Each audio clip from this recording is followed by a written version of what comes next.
Hi, everybody. My name is Dr. Ian Ross. I am an instructor working with the IEC program at Summer Bridge at Diablo Valley College this summer.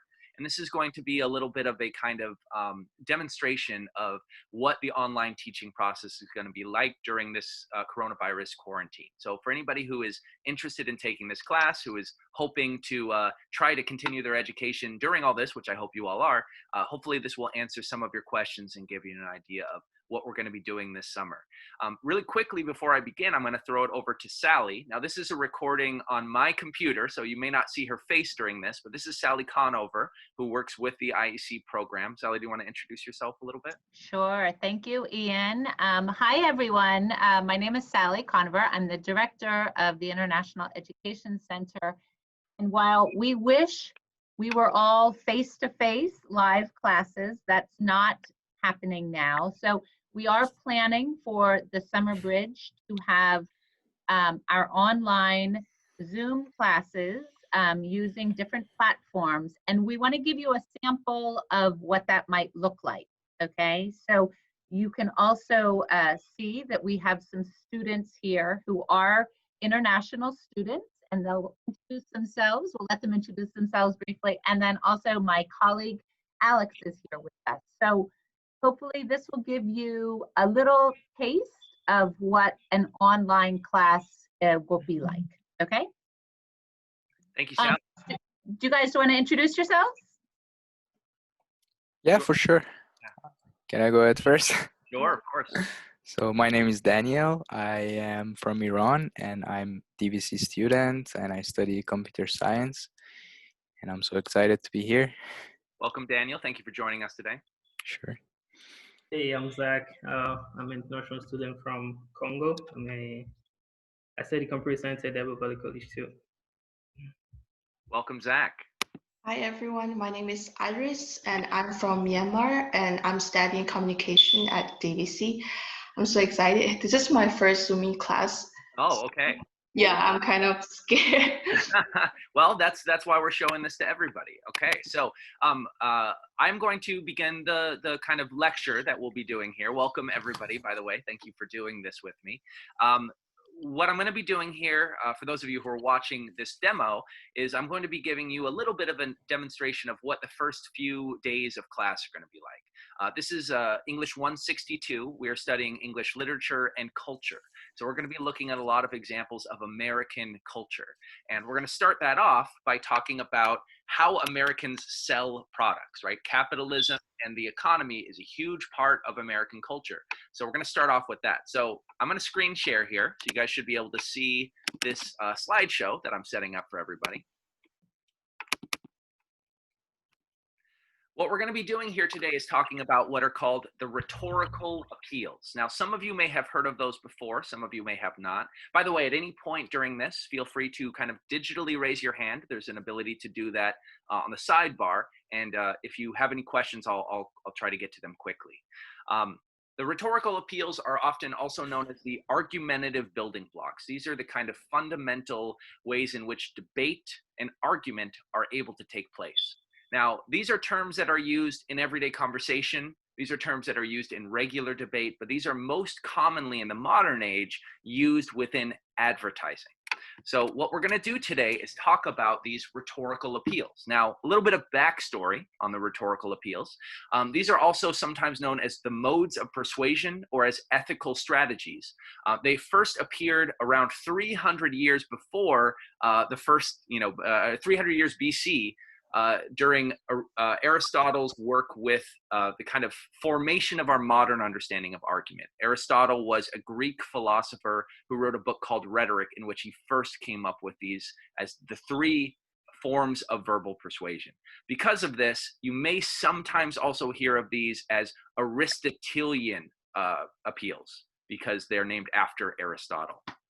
As I mentioned a minute ago, these are pretty widely used in everyday conversation. These are actually mostly persuasive techniques that you have probably used yourself and have definitely been used on you, but they most kind of frequently and directly exist within modern commercial advertisement, okay? So what I'm gonna do today is talk about the three different appeals. We're gonna talk about how they function, what they are, what they're called, and then we're going to try to engage a little bit with them together as a class. So everybody knows this.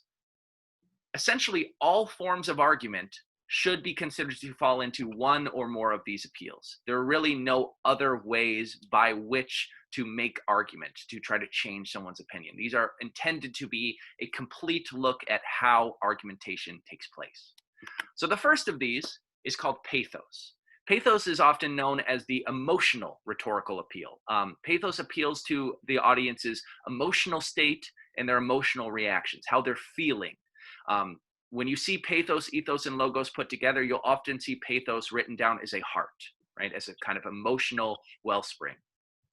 In fact, the word pathos is the Latin root for many words that have to do with emotion in the modern English language. Sympathy comes from pathos. Empathy comes from pathos.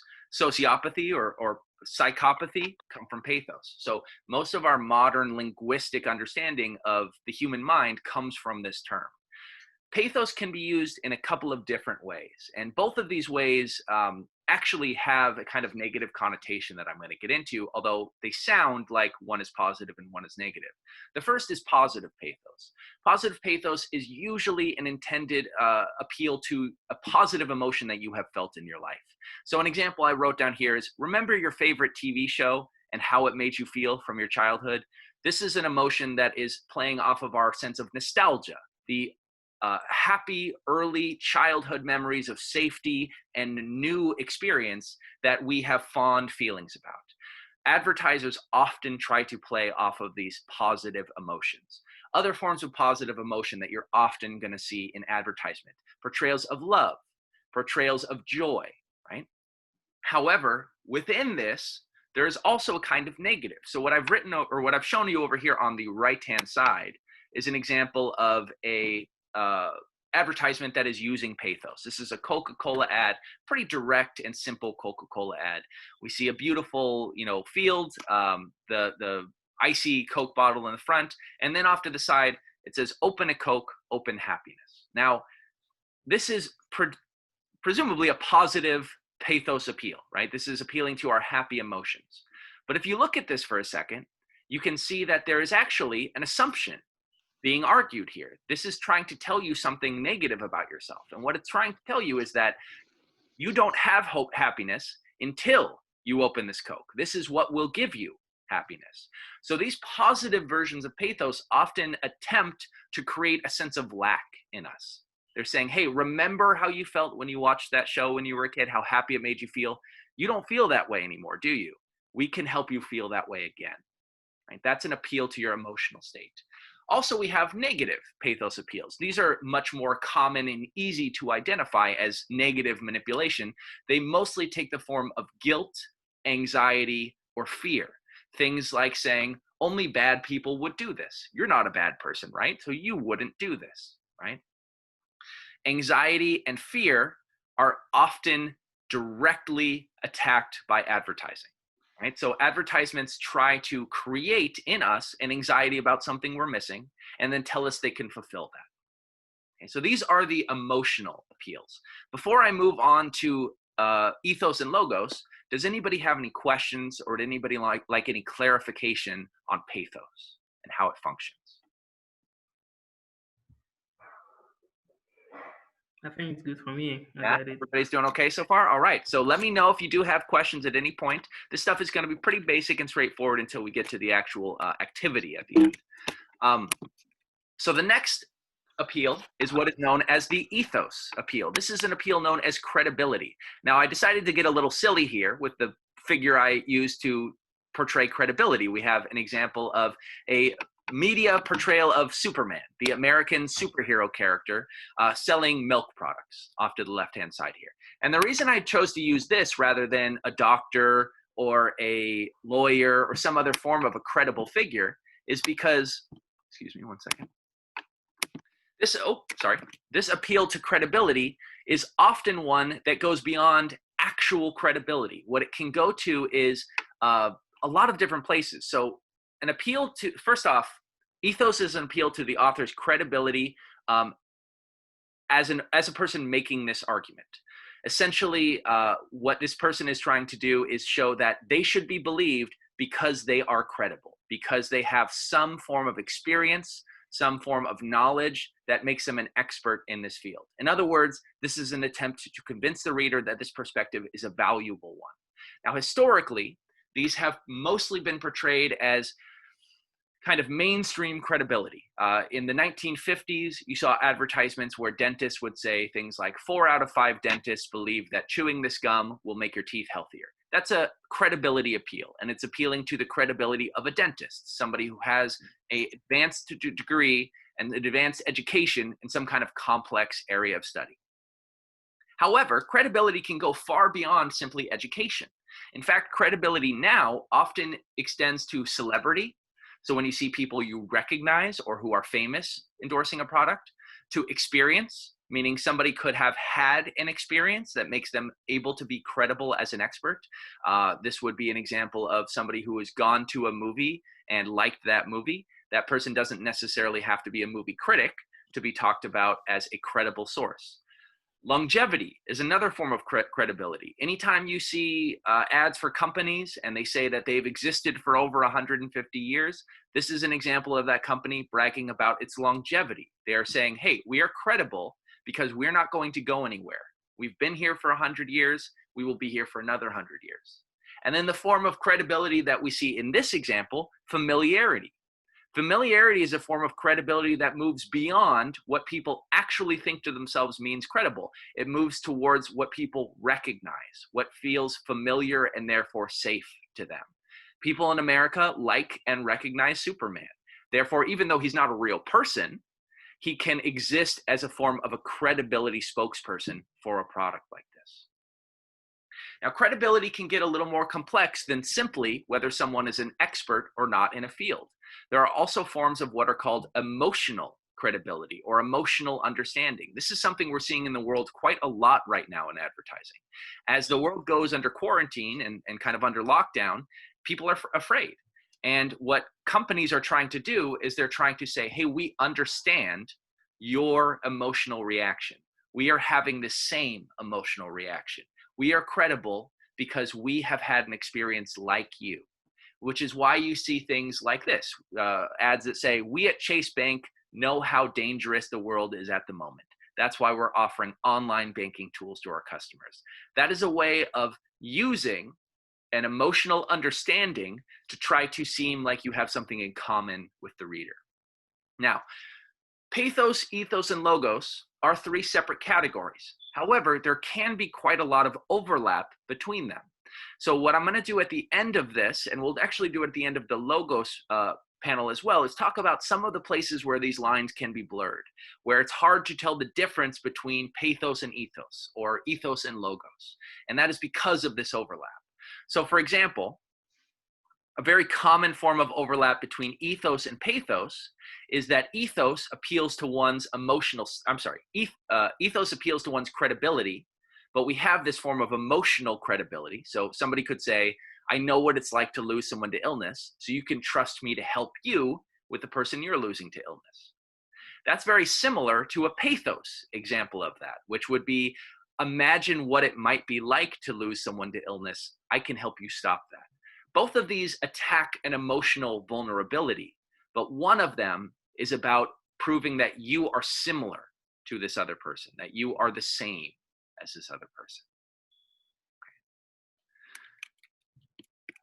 Okay. The third is really in many ways the most commonly or the most simple of the 3, which is logos. Logos is the logical rhetorical appeal, and logos centers around our relationship with facts, truth, science, and reality. Logos is the Latin root for the word logic, which means that when we're talking about argumentation, we want to use logic to prove our point. Now, over here on the right-hand side, we have an example of a pretty common type of logical appeal. This is an ad trying to slow down the spread of teen pregnancy in the United States, specifically in New York City. So what we have here is an image of a child, and next to it, it says, got a good job? I can cost you thousands of dollars a year. Underneath that in big yellow letters, it says, think being a teen parent won't cost you? Expect to spend more than $10,000 a year to raise a child. Now, this is a very direct and clear example of logos because it's using actual numbers and actual facts to try to dissuade somebody from an opinion. This is the most common way that we see logos take place. However, logos can be, in some ways, the most dangerous of these because when we think about facts, we think that facts can only ever prove one thing, right? However, in the modern world, when we deal with American politics, argumentation, moral relativity, we see that facts don't always prove exactly what it seems like they do. And what's important about this is recognizing logical fallacies. That is, logical statements that seem logical on the surface, but are actually making some kind of logical mistake in their assumptions. So here would be an example of a logical fallacy. I'm going to give you guys two different statements. I'm actually going to stop the screen share while I do this. Oh, Zach, you had a question. I think you're on mute, Zach. That's okay. Go ahead. So ethos refer to somebody who has knowledge about something, right? Yes. Ethos is about whether someone can be considered an expert or somebody who is trustworthy in a particular area of conversation. So that could be really interesting. It could be video games, it could be dentistry, it could be the economy, but somebody who is, for whatever reason, has some sort of expertise in an area of study. All right. Okay, so logical fallacies. What I'm going to do right now is I'm going to give you two statements. Both of these statements are true. Then I'm going to come up with a third statement that seems on its surface like it's a logical evolution of those two statements, but it's going to be flawed. And I want you guys to try to help me figure out why and how it is flawed. Okay? So the first statement, and these first two are both true. First statement is that people in the United States eat more ice cream in the summertime. Okay, that's factually true. There's studies and research to bear out that point. The second statement, people in the United States murder people more in the summertime. Right? That is also factually true. So a logical fallacy I could draw from those two statements, something that seems on its surface like it's a logical evolution of those two ideas, but is not, is that ice cream therefore causes murder. Okay, so why is that flawed? What's the important piece of information I'm missing when I make that statement? Does ice cream cause murder? What do we think?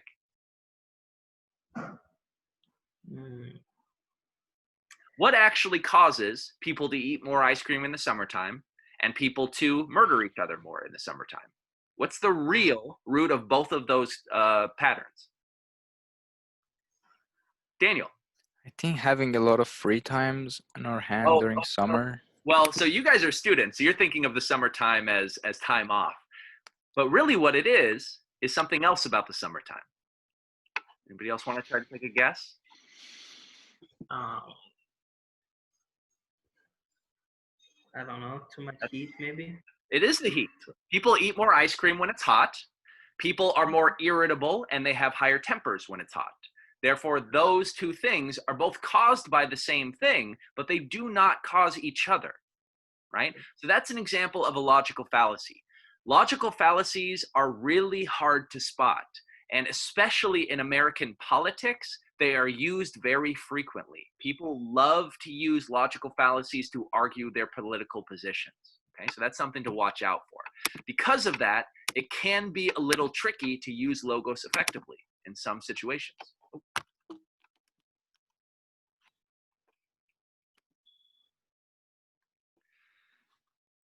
And like pathos and ethos, there is definitely some overlap between these different categories. So another way the lines can be blurred is that logos is often used to enhance the impact of ethos arguments, meaning facts are often given to help create a sense of credibility about an author.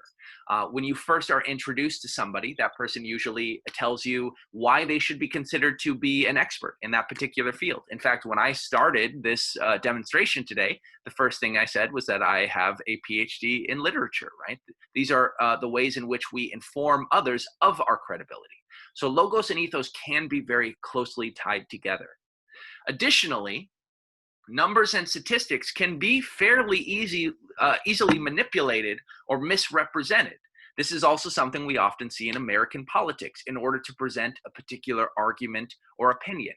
When this is happening, this is considered to be a pathos appeal rather than a logos appeal, because what is usually happening in these instances is these numbers and statistics are manipulated to make it seem like something bad is happening, to appeal to the reader's emotional state rather than their logical state. So that's pathos, ethos, and logos, okay?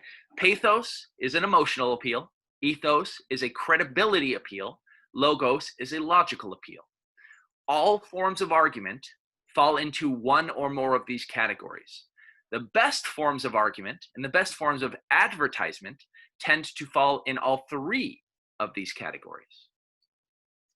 So before I move on, does anybody have any questions about anything I just talked about? No, good here. Okay, that's okay. So what we're going to do then is we're going to move on to a short exercise. What I'd like you guys to do, normally, by the way, we would do this in small groups. So Zoom has a function that allows me to move students into smaller rooms, digital rooms, where you would work in pairs of 3 or 4 or 5. Because there's a small enough group today and because we're recording this, we're going to do this in the main session.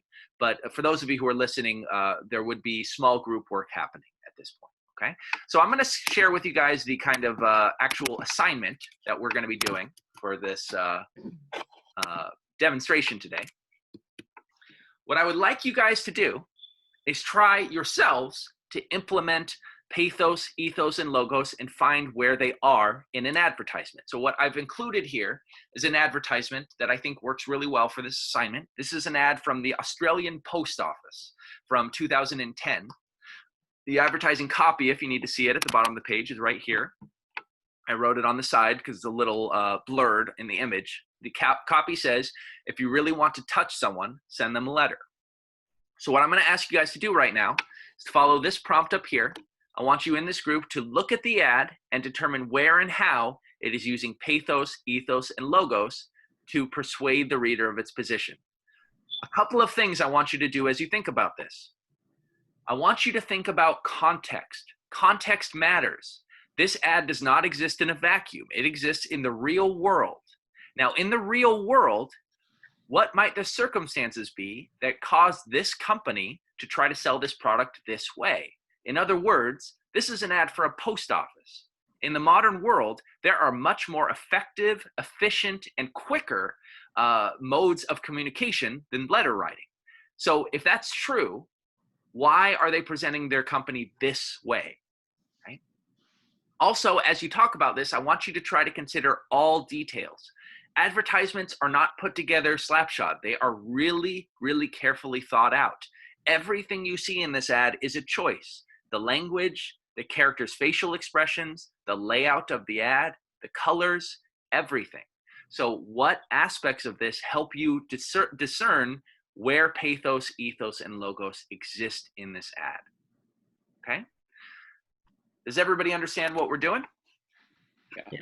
All right, so I'm gonna leave the ad up while you guys talk about this. If you would like, you can communicate a few different ways here. There's an ability to chat using a chat function at the bottom of the screen. But for now, I would like you guys kind of verbally speaking to each other about this stuff, to talk a little bit about where you think this ad is using pathos, ethos, and logos to sell its product. We're going to take about 10 minutes to discuss that, maybe 5 or 6 minutes, and then we'll talk about it together afterwards for a few more minutes, okay? All right, so I'm going to pass it off over to you guys and have you start a little bit of conversation. I may jump in here or there, but for the most part, I'm going to let you guys kind of lead this for a few minutes here, okay? Sounds good. So I think for the pathos, I think they since they want to appeal with emotion, that's what they're using. Their image is showing that the words actually hugging the person. So I think they're using like emotion to show that has the advertisement copy saying, if you really want to touch a person, send them a letter. So the letter is actually touching another person or hugging another person. And then I think ethos is because they are a Australian post company, so they know they can, I don't know, maybe they're just saying um, you can actually send a letter because we know that's possible because that's what we're doing. We move mail from a place to another. And then maybe logos, it's because they probably trying to say that um, there is different ways to communicate, like which is much more advanced than writing a letter. But maybe if you write a letter, you will have more time to write down your thought than if you have to type text messages or an email. So I think that's the logic they're using here. Maybe.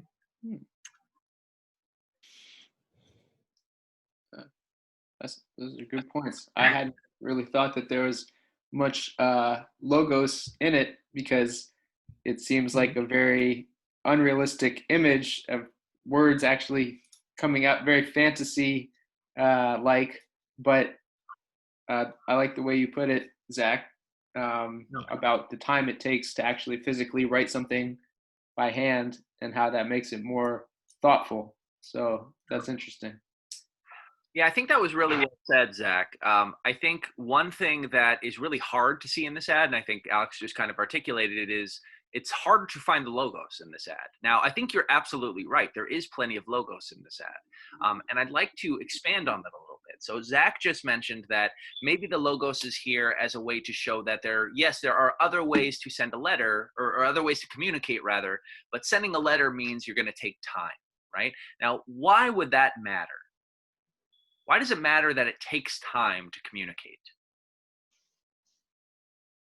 Why is that a valuable thing? I think Zach is right. I think that this ad is trying to show us that sending a letter is a different kind of communication than texting or emailing or calling someone. But what makes it different? Why is it valuable? If it's slower and less reliable, why should we care about it?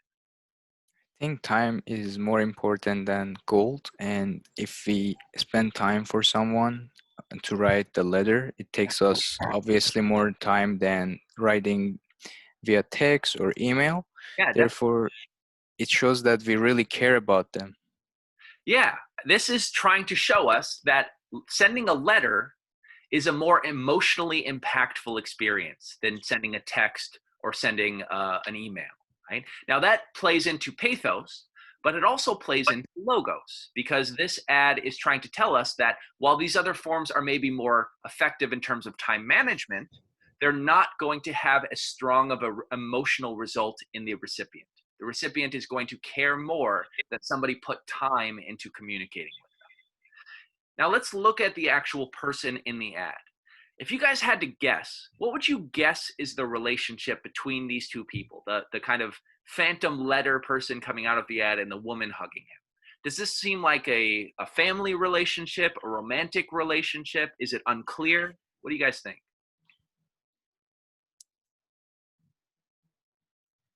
Looks like a romantic relationship to me. So why do you say that?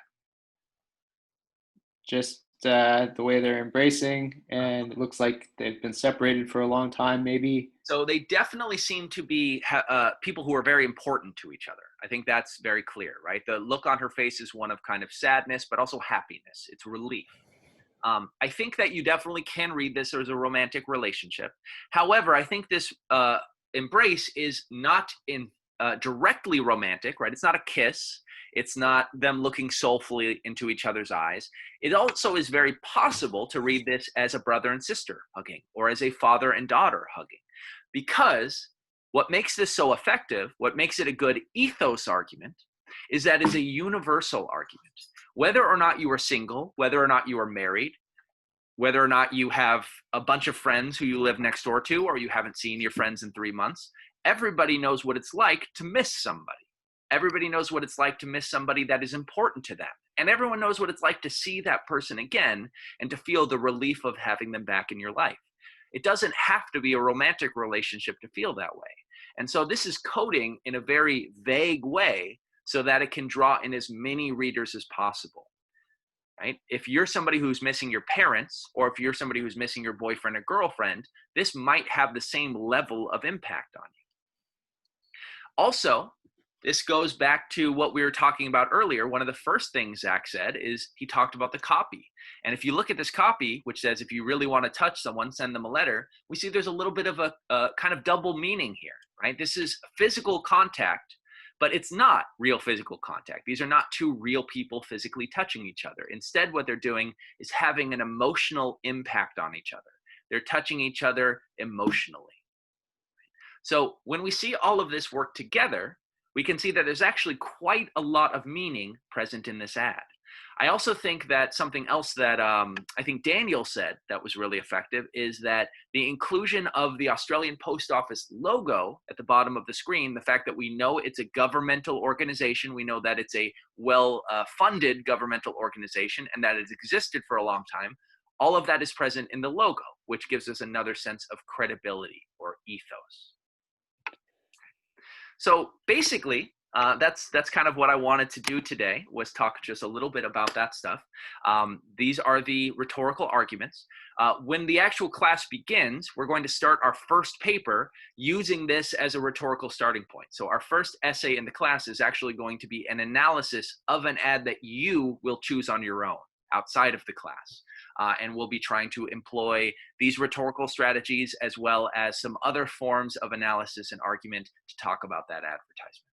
Right? So Daniel, Iris, and Zach, thank you guys very much for being part of this today. Sally, you had a question? A pleasure. Or you wanted to, yeah. I do have a question. Can we get these slides that you've been showing us for notes? So I can definitely send you these. When the class actually begins, we're going to be using an online service called Canvas. Canvas is basically the place where I'm going to be posting all of the assignments. I'll be uploading those kinds of slides and other sorts of resources like that. So there will also be chat functions where you can communicate with me on Canvas, in Canvas email function, all kinds of different fun stuff. So that will be basically the digital website place that we go to engage with all of our work in the classroom. That's a great question, Sally. Great. All right. So should we stop the recording? Is that okay? So everybody who is watching, thank you. And I hope I will see you in the summer. I look forward to it. And good luck with staying healthy out there. Everybody be safe. And I will speak to you hopefully soon. Thanks a lot.